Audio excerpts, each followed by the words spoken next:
Hi guys, I'm Sam. This is my first YouTube video, so hi.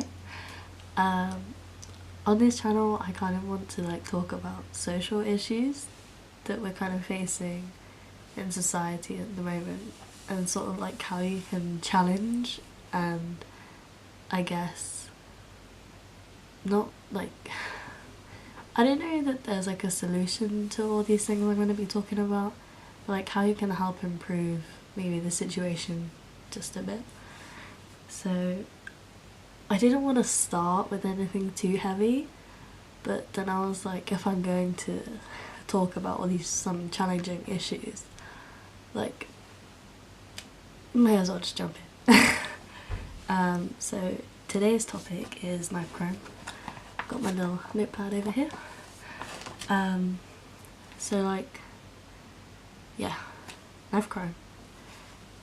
Something that you see in the media all the time nowadays, because there's been a huge increase in knife crime in London, but all over the UK, including Wales. But yeah, it's the UK, England and Wales. There's been a huge increase. Gonna drop some stats on you. From March 2017 to March 2018, there was 40,147 knife-related incidences. Not critical, just that's how many. Quick maths. Oh my god, I actually suck at maths. Okay, so there's 365 days a year.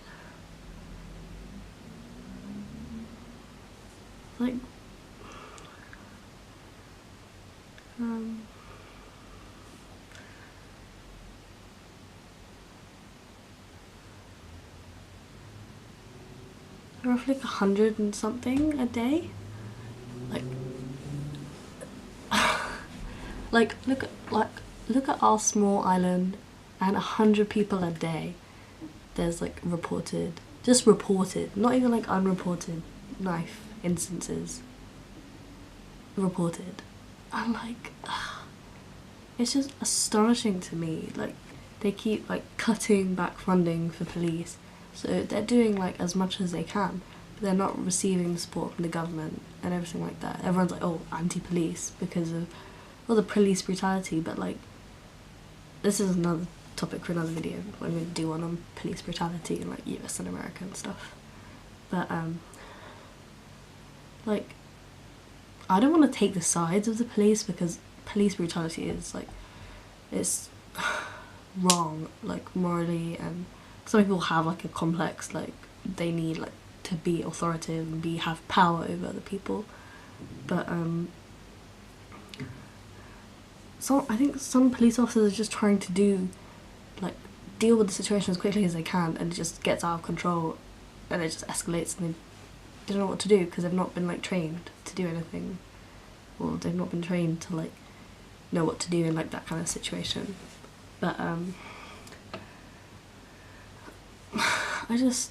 think knife crime is one of those things where you have to have black police officers minorities, because most of these people who are committing knife crimes are black people, and it's not a stereotype, it's in the statistics. And yeah, if you're talking about critical, as in people have died in homicides, in a little pie chart, if you guess, 30% of homicide crimes occurred using a knife. 30%. We talk about 100 people who have lost their life. That's 30 people who have lost it via a knife.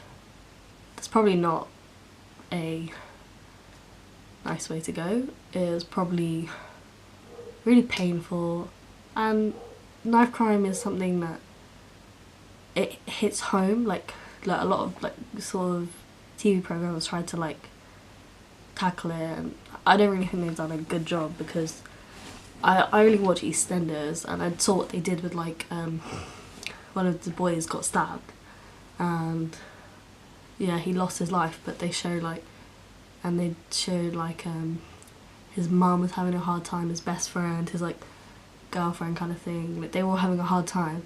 But then like obviously because it's a show, it was just a storyline, and they just moved on. They got rid of, she went to like on like a knife crime tour or something like that, talking assemblies.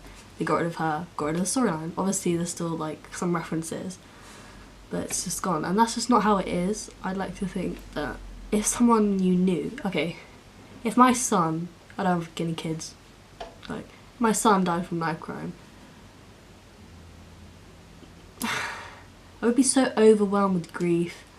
I would blame that kid, the kid's mother, the way he was brought up, because for me, there is no excuse to walk around with a knife. Yeah, I'm a woman, one. I'm not black or... yeah, that's how it is. I'm not black. Okay, I'm brown, like not really dark, but I am brown. So I'm not gonna be... police aren't gonna stop and search me, one. Two, I'm a black belt in Taekwondo. I know how to defend myself, so I don't need to carry around a knife because, again, I know how to defend myself. And three, I could never justify carrying a knife and using it. I would never carry one full stop, but if I had to, for some reason, if I lived in a really rough area and everyone around me was dodgy, for lack of a better word, and I had to carry one, I would never be able to use it. Not just morally, but because once that knife has pierced the skin, even if I just cut someone, I'm gonna have to live with it for the rest of my life that I used a weapon against somebody else. I'm gonna be judged when I die because I'm not religious, but I follow a religion. I'm gonna be judged when I die that I've done that. If you're not religious, you're gonna have it on your conscience. And yeah, there are some extreme psychopaths who don't have consciences, but I'd like to believe every single person who's carried a knife is gonna have that on their conscience, and they're not gonna be able to sleep at night because of what they've done. They might act like all tough, like, yeah, whatever, I stabbed someone, I killed someone, but it's gonna haunt them at night. Like, I could teach you self-defense. If you really want to learn self-defense, you can take a class.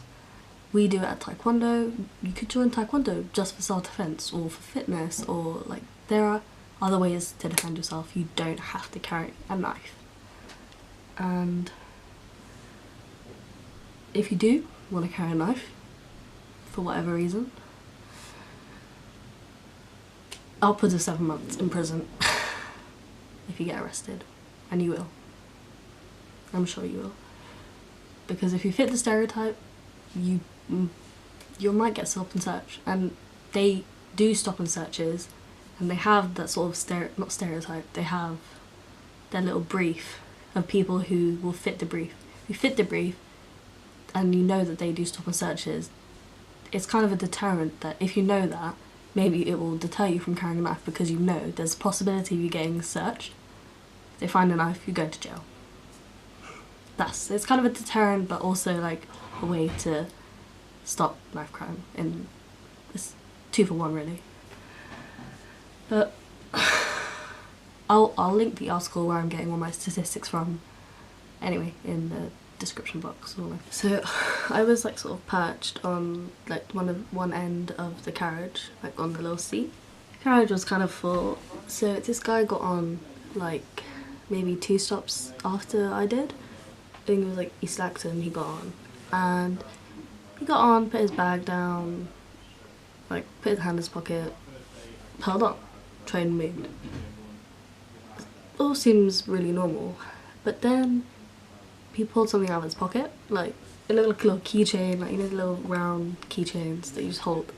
I thought maybe he had his key, he was getting off, needed to go like gym or something, but because he had like a gym bag. So I was like, okay, whatever. But then flicked open. He flicked it open, and it was a knife.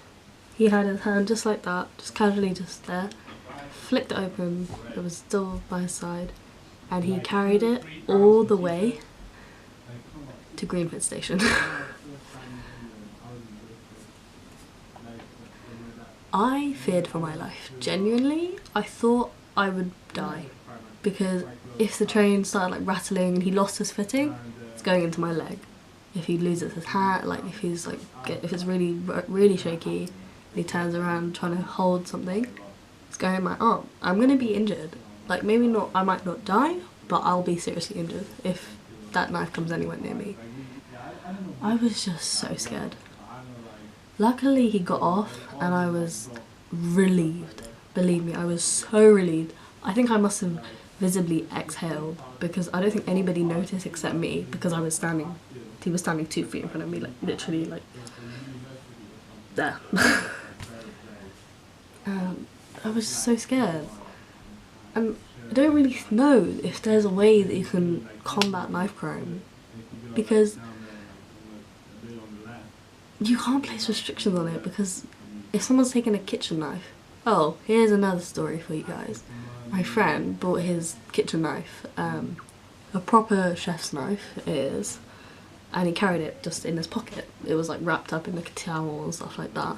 But I said to him, I was like, if you'd got caught by the police, they would have arrested you because you're holding a knife. He's like, no, it's a chef's knife, it's got like the little logo on it. I was like, it doesn't matter, like, it's a knife, and knife crime is on the rise. They don't know you, they don't know that you like cooking. Like, he loves cooking and he's really good at it, so kudos to him. But it's still a knife, and you're still in London. Even if you're not in London, you're carrying around a knife. It's different if it was on a packet, or like you're transporting like knives and like you're moving house and stuff. But he's just carrying it in his pocket and it's wrapped around in like a towel, kitchen towel. So I don't know that there's anything that we can do except teach self-defense to people, so that they know how to defend themselves without having to carry a knife. And if you come face to face with someone who's carrying a knife, I think the easiest thing you can do is not talk them down, but like just speak to them, appeal to their humanity. Like, if someone's charging at you, you just have to move out the way. You can't just like go and attack them or counterattack or whatever. Like, you have to think about your own safety first. That guy has made the stupid decision to carry a knife. You just need to remove yourself from the situation, because what else can you do? I want to know what you guys think. Let me know in the comments. I hope you like my first video, and yeah, I'm hoping to upload every week, but we'll see how it goes, because this video has been in the pipeline for a very long time, because I was editing it and it's sort of like the editing went really wrong. But yeah, okay, I'm like babbling now. I hope you enjoyed the video, and I will see you in my next video.